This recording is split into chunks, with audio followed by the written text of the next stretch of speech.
আজকের menu pomfret ঝাল। অনেক দিন পর বলতে পারো এই মেনুটা নিয়ে এসেছি, আর তোমাদের কাছে বোধহয় আজকে প্রথম, কারণ আমি এই পমফ্রেট ঝালের রেসিপির অর্ডার পেয়েছিলাম, সেই জন্য আজকে কিন্তু এই মাছের রেসিপি করেছি। তারা চেয়েছিল ছোট মাছের রেসিপি, সেই জন্য পমফ্রেটের সাইজটা একটু ছোট ছিল। তাদের হোস্টেলে 5 জন মিলে একটা বার্থডে সেলিব্রেশন করবে বলে তাদের জন্য এই রেসিপিটা করেছিলাম। চলো কিভাবে বানিয়েছি সেটাই দেখাই। প্রথমে মাছগুলোকে ভালো করে কেটে ধুয়ে পরিষ্কার করে নিয়েছি, তারপরে মাছের গায়ে ছোট ছোট একটু কাট লাগিয়ে দিয়েছি যাতে ভালোভাবে নুন ঝাল ঢুকে যায়। এবার লেবু মাখিয়ে প্রায় 5 মিনিট মতো রেখে দিয়েছিলাম। এবার একে একে এর মধ্যে দিয়ে দিচ্ছি হলুদ গুঁড়ো, নুন আর একটু লঙ্কার গুঁড়ো দিয়ে ভালো করে এটাকে মাখবো। একটু সর্ষের তেলও দিয়েছি, দিয়ে খুব ভালো করে মেখে আবারও মিনিট 5 মতো রেখে দিয়েছি। আজকের পুরো অর্ডার ছিল পমফ্রেট মাছের ঝাল, ডাল, একটা সবজি, ভাত, ঝুরঝুরে আলু ভাজা, লেবু, লঙ্কা। এই অর্ডারটা করেছিল কাল রাতে, আর আজ সকালে আমি ডেলিভারি দিয়েছি। তো পমফ্রেট মাছের ঝালটা কিভাবে বানাচ্ছি চলো বাকিটা দেখা যাক। মাছটাকে তো ভালোভাবে মেখে রেখে দিয়েছিলাম, এবার কড়াই বসিয়ে দিয়ে খুব ভালো করে গরম করে নিচ্ছি। কড়াইটা ভালো করে গরম করে নিয়ে তাতে দিয়ে দিলাম সর্ষের তেল। সর্ষের তেল দিয়ে এবার একে একে মাছগুলোকে ভেজে তুলে নেব। কড়াইটা যেহেতু ছোট সেই জন্য আমি দুটো দুটো মাছ দিয়ে ভেজে তুলে নিচ্ছি। তোমাদের যদি বড় কড়াই থাকে একবারেই ভেজে নিতে পারবে। একটু কড়া করেই ভাজবো, কারণ ছোট পমফ্রেট এগুলো একটু কড়া করে না ভাজলে খেতে ভালো লাগবে না। মাছগুলোকেও দেখো একদম পুরো লালচে করে ভেজে তুলে নিলাম। এবার বাদবাকি মাছগুলোও সেমভাবে ভেজে তুলে নিচ্ছি। মাছগুলো সব ভাজা হয়ে গেলে বাকি রান্নাটা করা যাক। আমি এই খাবারের অর্ডারটা পেয়েছিলাম দমদমের ভেতর থেকেই।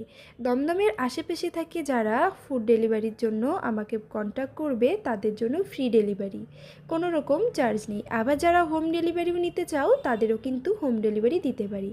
নতুন আমি দুজনের হোম ডেলিভারি শুরু করছি, তারা নতুন হোম ডেলিভারি নিতে চেয়েছে। এদিকে তো সব মাছগুলো ভাজা হয়ে গেছে, ওই কড়াইতেই দিয়ে দিলাম আবারও একটু তেল, দিয়ে দিলাম কালো জিরে ফোড়নে। এবার এর মধ্যে দিয়ে দিলাম মশলা। মশলার মধ্যে রয়েছে আদা, 2 টুকরো রসুন, পেঁয়াজ, জিরে, কাঁচা লঙ্কা, পাকা লঙ্কা মেশানো একটা মিহি পেস্ট। মশলাটাকে দিয়ে ভালো করে কষিয়ে নেব। এর মধ্যে দিয়ে দিয়েছি গুঁড়ো মশলা, লঙ্কার গুঁড়ো, ধনে গুঁড়ো, জিরে গুঁড়ো, হলুদ, কিছুটা পরিমাণ মতো নুন আর একটু কাশ্মীরি লঙ্কার গুঁড়ো দিয়ে দিয়েছি। ভালো করে কষিয়ে নিয়েছি। এবার এর মধ্যে দিয়ে দিচ্ছি একটা ছোট টমেটো, ছোট ছোট টুকরো করে কেটে নিয়েছি। টমেটোগুলো দিয়ে আবারও কিন্তু খুব ভালো করে কষিয়ে নেব, যাতে টমেটোটাও খুব ভালোভাবে সেদ্ধ হয়ে যায় আর টমেটো থেকে কাঁচা গন্ধও না ছাড়ে, মশলাগুলোও খুব ভালোভাবে কষানো হয়। মশলাগুলো খুব ভালোভাবে কষানো হয়ে যাওয়ার পর এর মধ্যে দিয়ে দিচ্ছি পরিমাণ মতো জল। পরিমাণ মতো জল দিয়ে ভালো করে নাড়াচাড়া করে এটাকে কিন্তু মিনিট 5 মতো আগে ফুটিয়ে নেব। আগেই মাছ দিয়ে দেব না, মিনিট 5 ফুটানোর পর এবার একে একে এর মধ্যে ভেজে রাখা মাছগুলো দিয়ে আবারও মিনিট 10 মতো ভালো করে ফুটিয়ে নিচ্ছি। ভালো করে ফুটিয়ে নিয়ে যখন ঝোলটা একদম গামাখা গামাখা হয়ে যাবে, নামানোর কিছুক্ষণ আগে একটু গরম মশলা আর ধনেপাতা কুচি ছড়িয়ে নামিয়ে নিতে হবে। আমি এখানে গরম মশলা অ্যাড করিনি, কারণ যারা খাবে তারা আগেই বলে দিয়েছিল গরম মশলা দেবে না, সেই জন্য গরম মশলা অ্যাড করিনি। এখানে ধনেপাতা কুচি দিয়ে ভালো করে নাড়াচাড়া করে নিয়ে 5 মিনিট মতো এটাকে ঢাকা দিয়ে রেখে দিয়েছিলাম গ্যাসটাকে বন্ধ করে। মিনিট 5 পর এটা নামিয়ে তাদেরকে কিন্তু গরম গরম আমি ডেলিভারি দিয়ে দিয়েছিলাম। এই ছোট মাছের পমফ্রেট ঝাল আমি করেছি কিন্তু শুধুমাত্র তারা চেয়েছিল বলে, না হলে একটু বড় পমফ্রেট দিয়েও ঝাল করে দিতে পারতাম। যারা যেরকম চাইবে তাদের সেরকমই দেওয়া হবে। আজকের রেসিপিটা কেমন লাগলো অবশ্যই কমেন্টে জানিও। ভালো লাগলে লাইক করো, শেয়ার করো আর সাবস্ক্রাইব করো।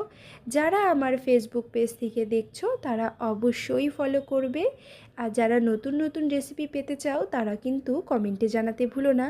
যারা ডেলিভারিও নিতে চাইছো তারা অবশ্যই আমাকে মেসেঞ্জারে এসে টেক্সট করতে পারো, তাদেরকে আমি রিপ্লাই দেব।